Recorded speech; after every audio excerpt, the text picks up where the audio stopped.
Assalamualaikum. Today I'm going to discuss the second part of newspaper. So let's start. Rise of the big brands. Gone are the days when local district-based producers dominated the scene. Today, brands like Iglo Polar, Lovelu, Savoy, Quality, J&J and Blow lead the industry with their nationwide distribution networks and investments in quality control, branding and cold chain logistics. Being a pioneer in the modern ice cream industry, Iglo placed the highest priority on product quality, says ASM Moinuddin Monem, director of Iglo Ice Cream. Over the first decade, Bangladeshi consumers have become more health conscious and Iglo has responded accordingly. We have also partnered with global companies such as Yum, Brands and Carl's Jr. to offer co-branded experience. These collaborations are not just branding exercise, they indicate the growing sophistications of Bangladesh's frozen dessert market, while international standards of taste, textures and packaging are now the norm. So এই স্টেপে বলা হয়েছে বড় ব্র্যান্ডের যে উত্থান সেটা সম্পর্কে, মানে হচ্ছে আগে হচ্ছে লোকাল বা স্থানীয় যে উৎপাদনকারীরা ছিল তারা আধিপত্য বিস্তার করত, কিন্তু এখন দেখা যাচ্ছে ইগলো, পোলার, তারপরে হচ্ছে লোভেলো, স্যাভয়, কোয়ালিটি, জ্যানজি এবং হচ্ছে ব্লোপের মতো যে কিছু আইসক্রিমের ব্র্যান্ড আছে তারা হচ্ছে আধিপত্য বিস্তার করছে এবং লিড করছে। এবং সম্প্রতি সময়ে হচ্ছে ASM মাইনুদ্দিন মোনেম বলেছেন, তিনি হচ্ছে ইগলো কোম্পানির ম্যানেজিং ডিরেক্টর এবং তিনি বলেছেন হচ্ছে মানুষ স্বাস্থ্য সম্পর্কে সচেতন হচ্ছে এবং ইগলো হচ্ছে মানুষের স্বাস্থ্য সম্পর্কে যে সচেতনতা সেটা মেনটেন করেই তাদের কাজ আগাচ্ছে। এবং তিনি আরও বলেছেন যে ইগলো কোম্পানিটা হচ্ছে আন্তর্জাতিক কিছু সংস্থা যেমন হচ্ছে ইয়াম এবং হচ্ছে কার্লস JR এর সাথে হচ্ছে তাদের সম্পর্ক রয়েছে।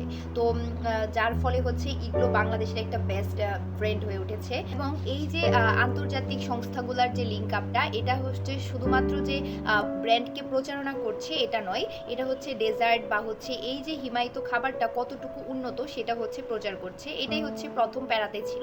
এখন আমরা দেখব সেকেন্ড প্যারা, seasonal sweet spot. Despite its rapid growth, the ice cream industry remain highly seasonal. Summer months, particularly April, May and June, account for nearly 60% of total annual sales. March, July and August also record significant volumes. However, sales take a sharp dip during the winter months of December and January, making the industry sensitive to seasonal fluctuations in temperatures. Producers have long adapted their business models to this rhythm, developing seasonal stuff and tailoring marketing companies around the ice cream months. Nonetheless, innovation in packaging and flavor variety are helping to expand consumption into off-peak periods. So দ্বিতীয় প্যারাটাতে বলা হয়েছে মৌসুমি চাহিদার কেন্দ্র, মানে হচ্ছে আইসক্রিমটা মানে মূলত হচ্ছে এটা একটা মৌসুমি হিসেবে গণ্য করা হয়। কারণ দেখা যাচ্ছে যে আইসক্রিমটা মূলত হচ্ছে গ্রীষ্মকাল বিশেষ করে এপ্রিল, মে, জুনে বেশি পরিমাণে এটা হচ্ছে বিক্রি হয়ে থাকে। মূলত হচ্ছে 60% হচ্ছে আমরা আইসক্রিমের যে 60% অংশটা সেটা হচ্ছে মূলত গ্রীষ্মকাল থেকে পাওয়া যায়। এছাড়াও দেখা যাচ্ছে যে এটা হচ্ছে মার্চ, জুলাই, অগাস্টেও কিছু পরিমাণে বিক্রি হচ্ছে। কিন্তু উইন্টার সিজন মানে শীত এবং হচ্ছে শীতের যে সিজনগুলো আছে এবং মান্থগুলো আছে যেমন হচ্ছে ডিসেম্বর এবং জানুয়ারি, তখন হচ্ছে আইসক্রিমের চাহিদাটা কমে যায়, তখন আইসক্রিমটা হচ্ছে তত বেশি বিক্রি হয় না। তো মৌসুমি বৃত্তি করে যে উৎপাদনকারীরা আছে তারাও হচ্ছে সিজনের সাথে নিজেদেরকে মানিয়ে হচ্ছে কাজটা করে যাচ্ছে। তো এখানে হচ্ছে এটাই ছিল মূলত যে সিজন বা হচ্ছে মৌসুমির যে একটা অংশ সেটাই হচ্ছে এখানে ব্যাখ্যা করা হয়েছে। তো এখন আমরা দেখব তৃতীয় প্যারাটা কি বলা হয়েছে, সেগমেন্ট অফ টেস্ট.